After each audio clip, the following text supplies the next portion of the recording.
Hello everyone, সুপ্রভাত সবাইকে। আজকে বৃহস্পতিবার আর এখন বাজে ঠিক দুপুর 12টা। সকাল থেকেই সংসারের কাজের চাপে একদম ব্যস্ত ছিলাম। রান্না থেকে আরম্ভ করে সব কিছুই মন দিয়ে করলাম। তো এখন দুপুর গড়িয়ে বিকেলের দিক, একটু নিজের জন্য সময় বের করলাম। আজকে ভাবলাম একটু বেরিয়ে পড়ি বাইরে, মনের একটু হাওয়া বদল দরকার, তাই না? দেখতেই পাচ্ছ আমি সেজেগুজে একদম রেডি, হালকা একবারে ফিটফাট রেডি হয়ে বেরিয়ে গেলাম। তো চলো তোমরা আর আমি একসাথে দেখি আজকের এই ছোট্ট ঘুরতে যাওয়ার দিনটা ঠিক কেমন কাটে। ভিডিওটা কিন্তু পুরোটা দেখো, শেষে থাকবে একটু স্পেশাল সারপ্রাইজও। তো যাই আর দেরি না করে বেরিয়ে পড়লাম আজকে একটু বাইরে হাওয়া খেতে। তোমরাও তো জানো সংসারের কাজের ফাঁকে এমন একটা সময় বের করা কতটা মুশকিল। তাই আজকে যখন সুযোগ পেলাম ভাবলাম আর দেরি না করে বেরিয়ে পড়া যাক। তো দেখতেই পাচ্ছ আমরা এখন বাসে চেপে গিয়েছি। অনেক দিন পর আবার এই বাস জার্নি। আগে তো প্রায় রোজই বাসে উঠতাম, কিন্তু করোনা হওয়ার পর থেকে যেন অভ্যাসটাই উঠে গিয়েছে। তাই আজকে হঠাৎ করেই মন চাইলো সেই পুরনো দিনগুলোকে একটু মনে করার।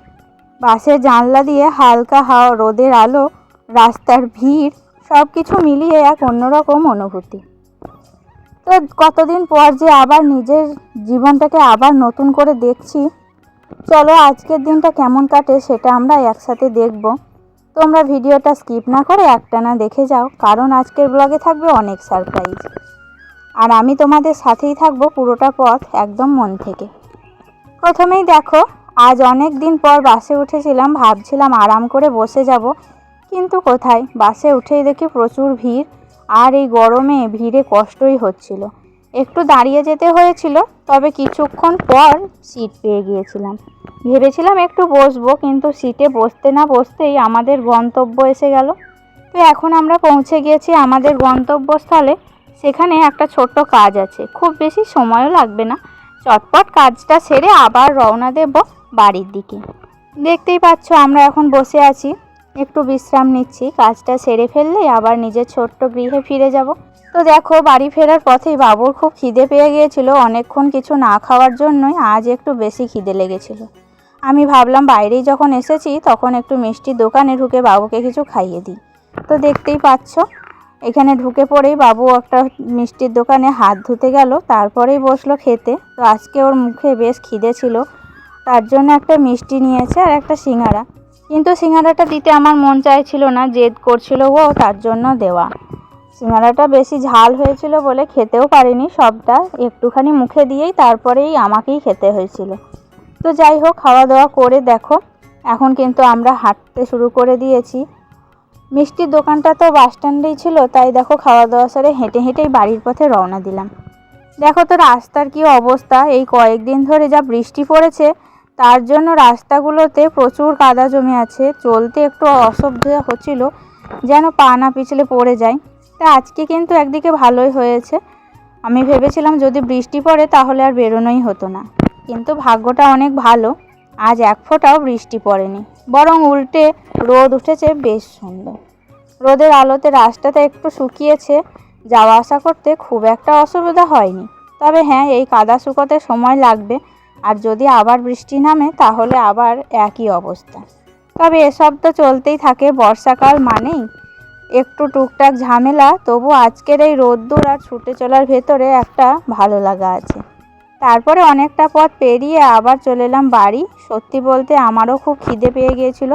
দুপুরবেলায় 12টার সময় বেরিয়ে গিয়েছিলাম আর এখন বাজছে 2টো।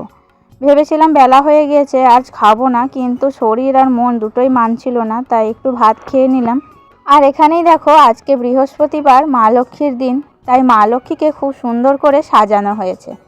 ঠাকুরঘরটা এত শান্তি আর পবিত্রতায় ভরে উঠেছে যে মনটা দেখলে জুড়িয়ে যায়। ফুল দিয়ে আলো দিয়ে ঘরটা যেন একদম স্বর্গের মতো করে সাজানো হয়েছে। সংসারের হাজার ব্যস্ততার মধ্যেও এমন একটা মুহূর্ত যেখানে মা লক্ষ্মীর আশীর্বাদে মন শান্ত হয়, সেটাই তো আসল শান্তি। সকালে উঠে ছাদে যে ফুলগুলো তুলে নিয়ে এসেছিলাম সেগুলো দিয়েই মা লক্ষ্মীকে আজকে সাজিয়ে তুললাম। দেখো ঠাকুরঘরটা কেমন সুন্দর লাগছে। এখন মায়ের পায়ে ফুল রেখে ধূপ জ্বালিয়ে আলো জ্বালিয়ে যেন মনটাই ভালো হয়ে গেল। তো তোমরা কমেন্ট করে জানিও আমার এই সুন্দর ঠাকুর ঘরটা তোমাদের কেমন লাগছে। আজকে সন্ধেবেলায় পুজো হবে। প্রতিদিনই তো বাবাই আমাদের ঘরের পুজো করেন, কিন্তু আজকে বাবা একটু অসুস্থ, শরীরটা ভালো নেই, তাই আজকের পুজোতে বাবা বসতে পারছেন না। তবে চিন্তার কোনো কারণ নেই, দিদি আজ পুজোর সমস্ত কিছু করবে, লক্ষ্মীর পাঁচালি পড়বে, প্রদীপ জ্বালাবে, সবই করবে। সকলে মিলে প্রার্থনা করব যেন মা আমাদের পরিবারকে সুস্থ রাখেন। যাই হোক, রাত্রে আর ভাত করব না। আজকে ভাবলাম গুরু পূর্ণিমা, একটা শুভ দিন, তাই একটু স্পেশাল কিছু করব। তাই ময়দা নিয়ে বসলাম। ভাবলাম আজ পরোটা করব, কারণ আমার শাশুড়ি মার খুব ইচ্ছে হচ্ছিল পরোটা খাওয়ার, তাই মুখের দিকে তাকিয়ে আর না বলতে পারলাম না। আজ ভাবলাম বাবুরও খাওয়া হয়ে যাবে, একসাথে সবার জন্য পরোটা বানিয়ে ফেললাম।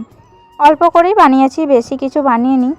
এই যে 3 কোনা করে যেভাবে বেলেছি, নিজেই অবাক হয়ে গিয়েছি।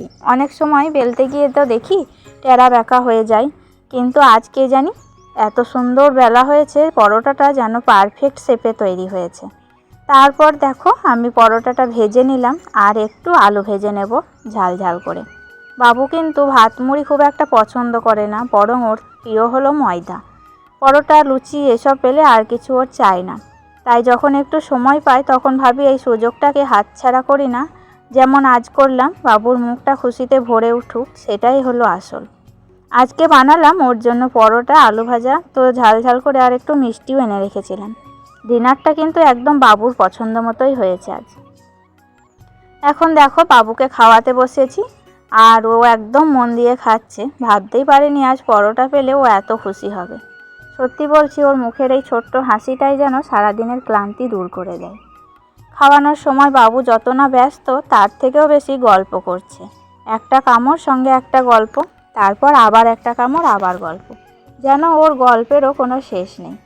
সব সময়ই এমনই, একবার মুখ খুললে বকর বকর করেই চলে যায়। তবে এই গল্প শুনতে শুনতেই খাওয়াটাও হয়ে যায়, আর আমিও বেশ হালকা হই। খাওয়া দাওয়া শেষ হতেই আমি ভাবলাম দেরি না করে ওকে একটু ঘুম পাড়িয়ে দিই, কারণ ঘুমটা না পাড়িয়ে দিলে আবার কালকে সকালে স্কুল আছে, সকাল সকাল উঠতে হবে। আর সন্ধেবেলায় ওকে পড়ানোটা পড়িয়ে নিয়েছিলাম, তাই এখন দেখো ঘুম পাড়িয়ে দেব। তারপর আমি একটু চুলটা খুলে নিয়ে চুলটাকে ভালো করে বেঁধে নেব। সকাল থেকেই বাইরে গিয়েছিলাম, তখন চুলটা যেভাবে বেঁধে রেখেছিলাম তাই রেখেই এতক্ষণ ঘুরে বেড়াচ্ছি। একেবারে রাত্রে শোয়ার সময় এসে তবে মনে পড়লো চুলটার তো একটু আঁচড়ানো হয়নি। ভাবলাম একটু ফ্রেশ হয়ে চুলটা আঁচড়ে নিই, না হলে তো লটাপটি করে বিছানায় শুতে গেলে চুল আরও ঝট পেকে যাবে। চুলের অনেক ক্ষতি হয় সেভাবে। তাই দেখো ধীরে ধীরে ভালো করে আঁচড়ে নিয়ে আরামদায়কভাবে হালকা করে বেঁধে নিলাম। রাত্রে তো আর ভালো করে বাঁধার কোনো যুক্তি থাকে না, তাই ভালো করে এমনি বেঁধে নিলাম, যাতে ঘুমটাও ভালো হয় আর চুলটাও ঠিক থাকে। এখন ঘড়িতে বাজছে 10:30।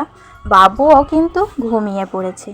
দিনটা ছিল বেশ লম্বা, ওরও ক্লান্তি হয়েছে আর আমারও ক্লান্তি জমেছে চোখে মুখে। এখন আমিও শুয়ে পড়ব। আজকের দিনটা ছিল একদম পূর্ণ। এই ছিল আমাদের আজকের দিনটা। সকালের ব্যস্ততা, ছোট ছোট রান্না বান্না, আনন্দ। জীবনটা তো ঠিক এমনই, হাজারটা কাজের ভিড়ে একটুখানি হাসি আর ভালোবাসা। তোমরা যদি আজকের ব্লগ উপভোগ করে থাকো তাহলে একটা লাইক দিও, কমেন্টে জানাও তোমার দিনটা কেমন গেল। তোমার গল্প শোনার অপেক্ষায় থাকবো আমি। আর হ্যাঁ, চ্যানেলটা সাবস্ক্রাইব করে নিও। আবার দেখা হচ্ছে পরের ভিডিওতে।